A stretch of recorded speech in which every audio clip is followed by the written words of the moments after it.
Thanks for having me here. I think we're starting out with a little video about the company.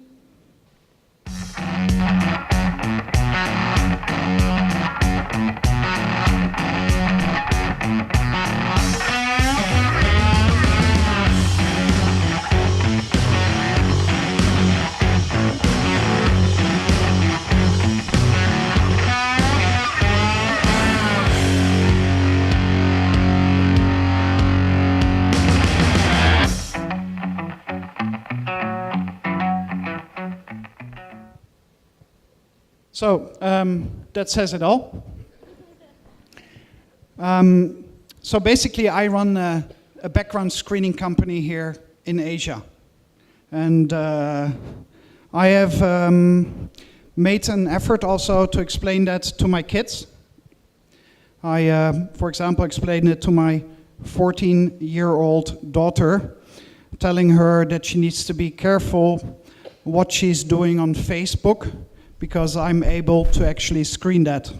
Her reply to that was that Facebook is for old people. So, and that is very true. The very young generation, they don't use Facebook. I don't know if any of you have kids, but I see my kids not using Facebook.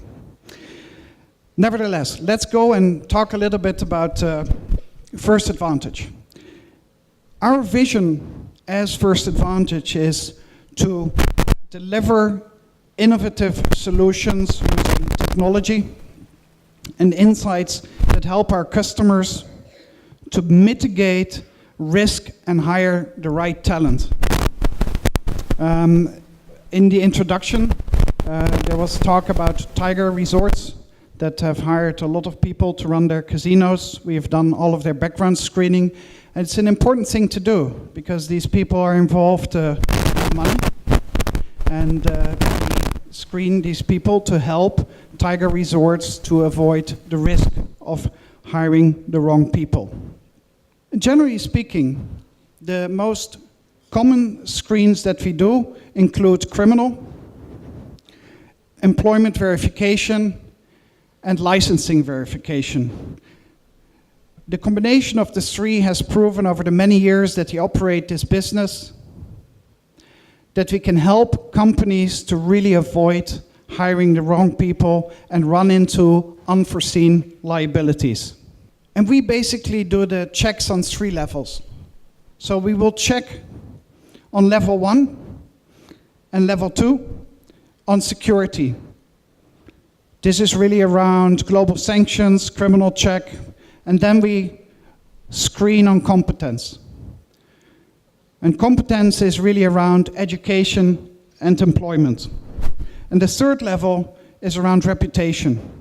This is what I referred to earlier with regards to us doing social media checks and looking into the background of candidates. Particularly here in Asia, where in some countries, not so much in the Philippines, it's pretty well sorted here, but in other countries, based on the lack of existing databases to allow us to verify the background of a candidate, we do revert at times more to social media to get insight into the candidate.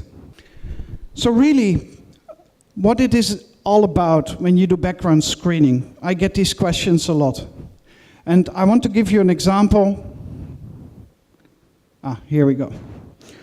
On the discrepancies that we see.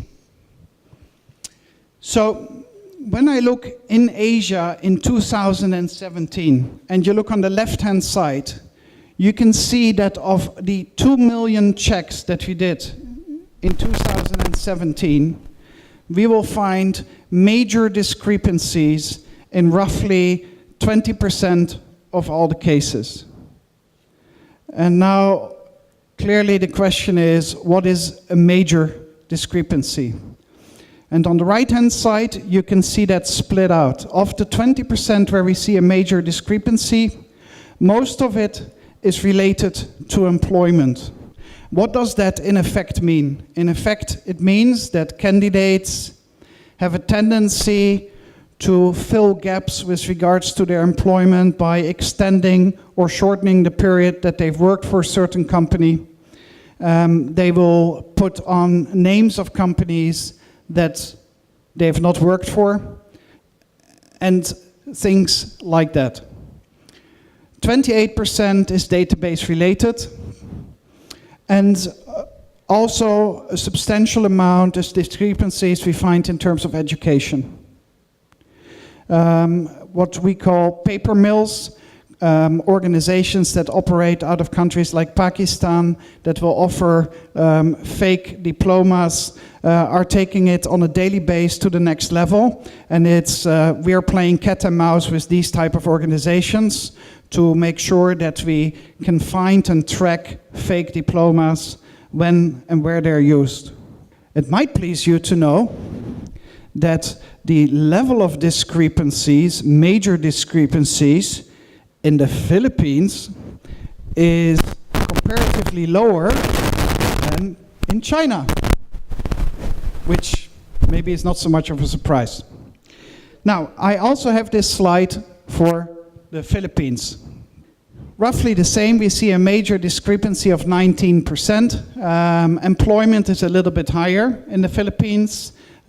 Database, so we make a differentiation between checking at the source employment, where we really have to place calls, and checking on databases, which could be a criminal database, or could be a global sanctions database, or the global terrorist database. So we have access to these databases around the globe, and by entering the name and details of the candidate, we either get a hit or we don't.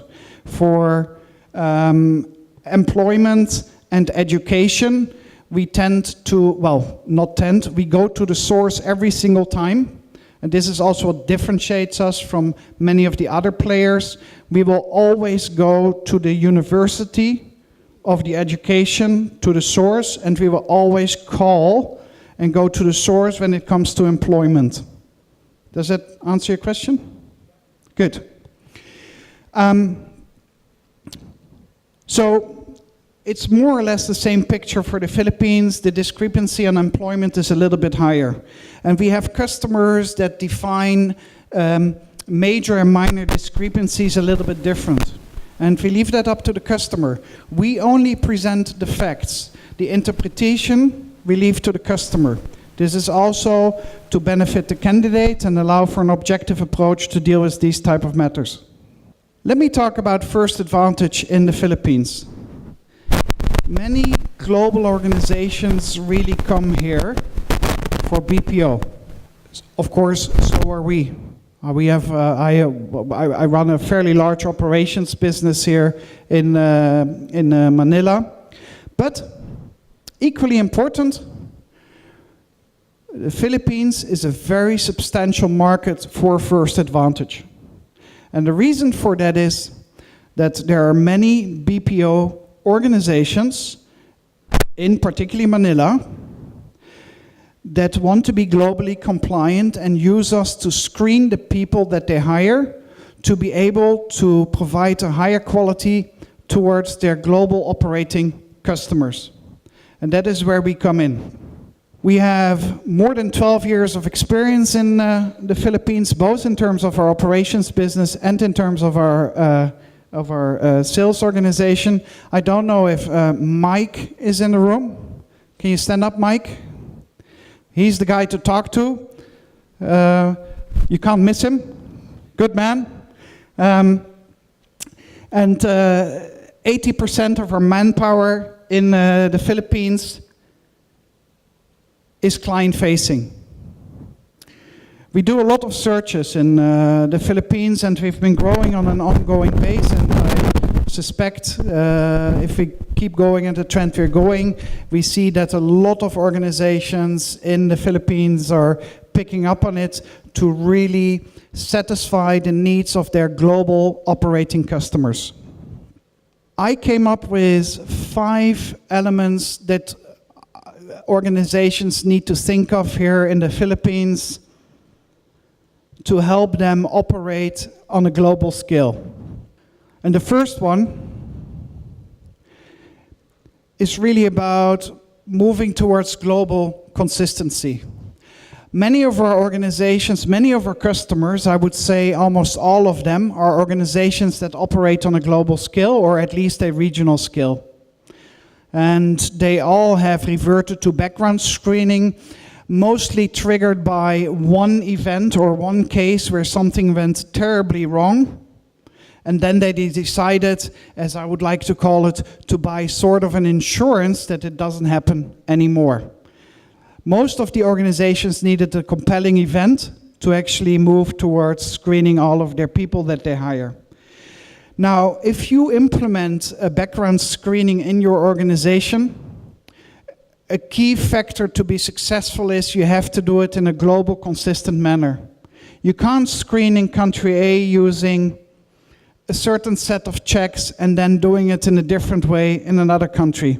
A good example here is when I fly. I happen to fly a lot. It always struck me that on 50% of the flights between Hong Kong and Shanghai, you are allowed to bring your lighter, and on 50% you're not.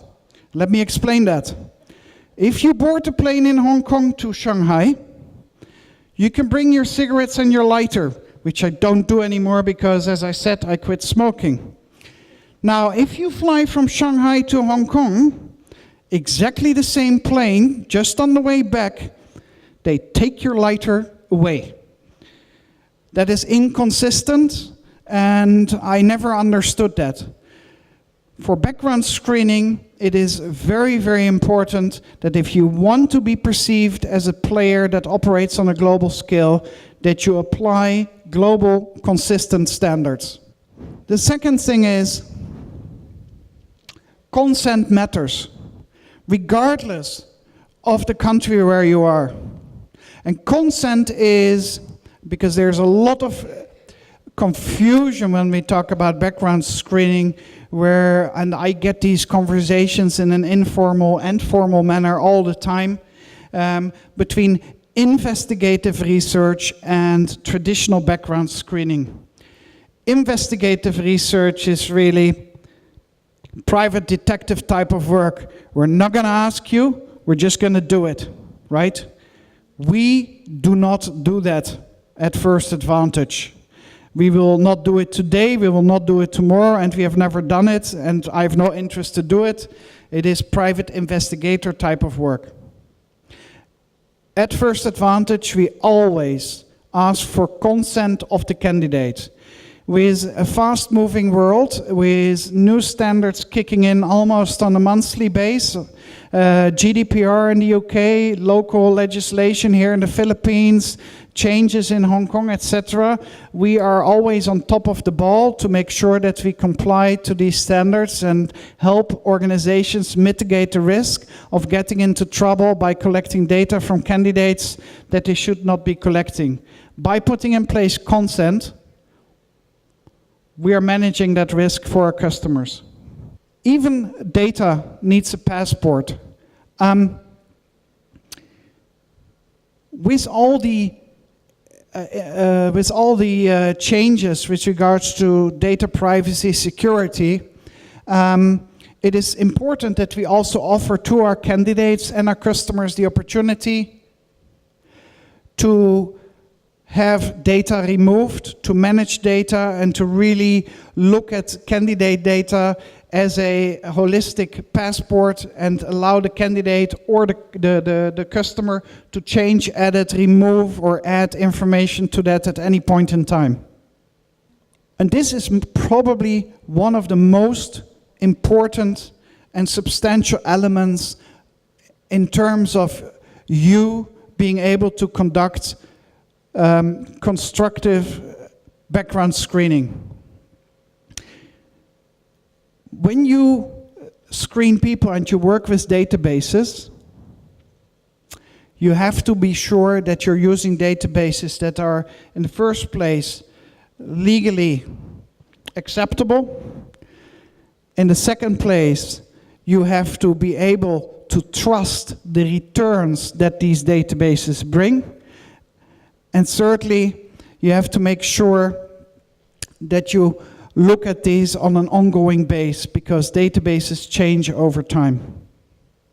Now, That is something that we as First Advantage have become really good at, because we've been doing it for many, many years, and there are many, many databases, thousands of databases all around the globe, and we have auditing teams and special teams on these databases all the time to make sure that we get the results back. And last one is really about benchmarking your performance. What we see with a lot of our customers is they want to see anonymized feedback on how their hiring looks like. If I take this into the financial world, we have a lot of large banks that we work with, and these banks want to know about the discrepancies that happen in their hiring compared to the anonymized, consolidated base of the other banks that we serve.